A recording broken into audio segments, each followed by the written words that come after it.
So I'm happy to give the floor to Gahnem NUSEIBEH, who will speak about the risk of the bank in matter of financing terrorism, of money laundering. Gahnem, the floor is yours.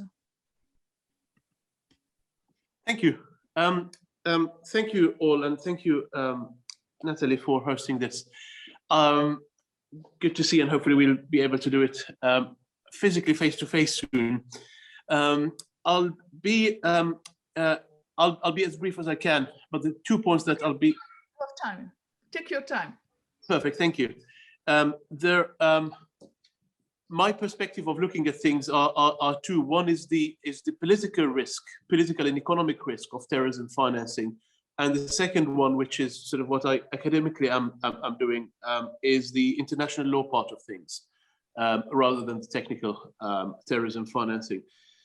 And I think it's important to go back a little bit, zoom out a little bit, go, as I call it, upstream, and look at what, for example, Saudi Arabia and France are doing. And I think they're doing a wonderful job in combating terrorism in terms of, the technical aspects of things, the technical risk associated with terrorism financing. But more importantly, and what is, I think, crucially missing in many international arenas, is the political will to go after terrorism financing. And I mean the political will as it is reflected in international relations. So, for example, whilst we have countries like France and Saudi Arabia, and now others, the UK and others to certain degrees, but not as much as I would like it to be, there are countries perhaps who turn a blind eye to terrorism financing for whatever reason, but the problematic ones are the ones who actively encourage terrorism financing and use their international relations as some sort of a leverage. And I think this area as sort of leverage in terms of both political leverage and even international leverage within the context of international law.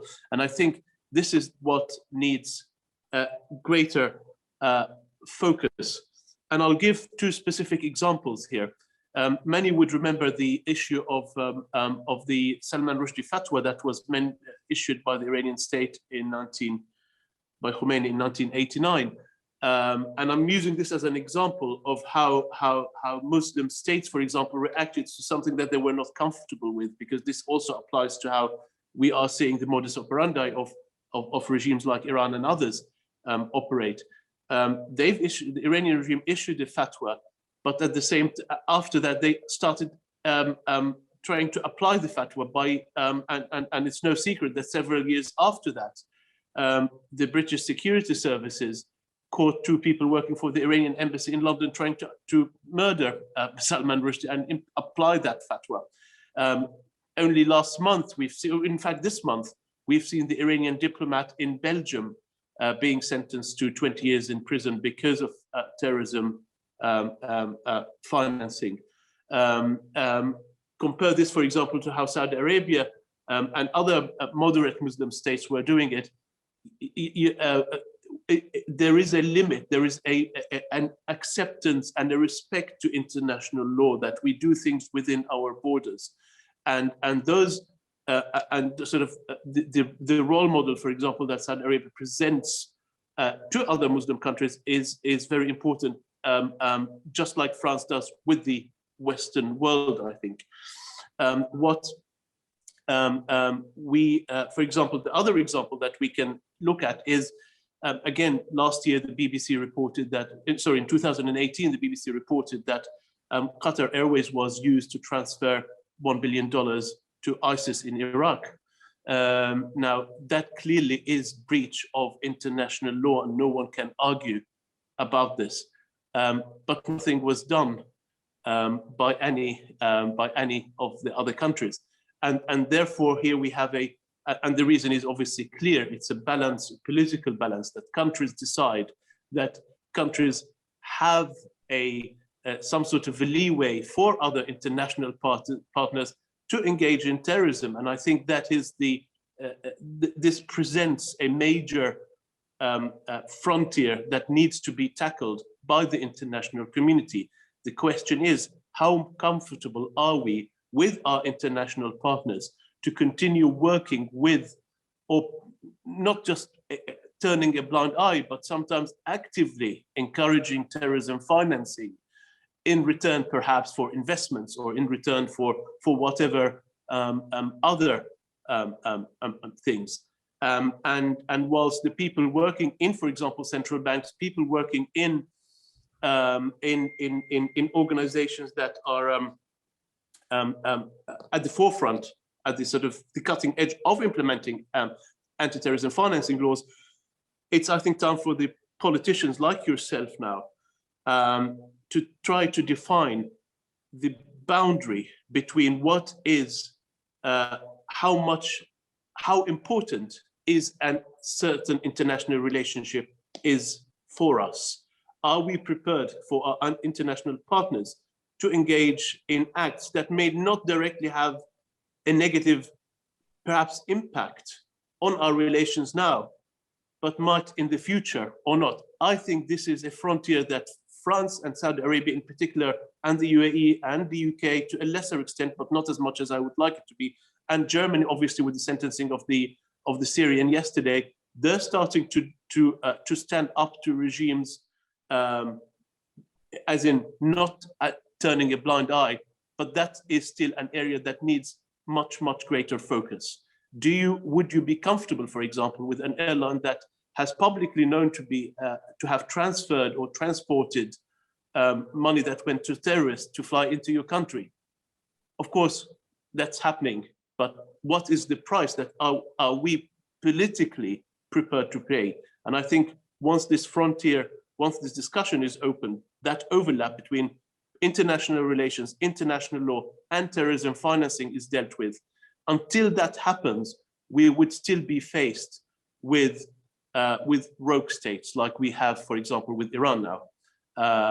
We're moving in the right direction, but I think far too slowly. And I think the political will needs to be sort of jacked up a little bit in terms of putting our foot down. Do we want a $1 billion investment here, even by terrorists? I think the answer is maybe. If it's 2 billion, maybe, 500,000, no. So there is a price. We need to reach a point where there is no price, whether it's $1 billion or $100 billion. We're moving there, but we haven't reached it. And that is sort of the focus of where I'm looking at things. But I hope I'm very encouraged by what's happening in France and to a reasonable extent, if you are, obviously, and Saudi, UAE, Germany yesterday, and let's hope you'll have the buy-in from other international partners on this. So thank you very much, Nathalie. That's okay. Thank you. Well, we have. Thank you for the wake up. I mean, it was very energetic, and it was really useful. But we have exactly the same trouble with the Hezbollah.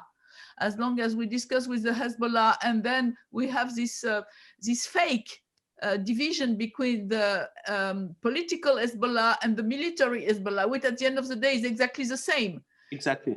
For political reason, for the sake of Lebanon, or for the disaster of Lebanon, France is making this totally fake division between two wings, yes, of the Hezbollah. But even it's two wings, it's the same bird. So we definitely have this problem.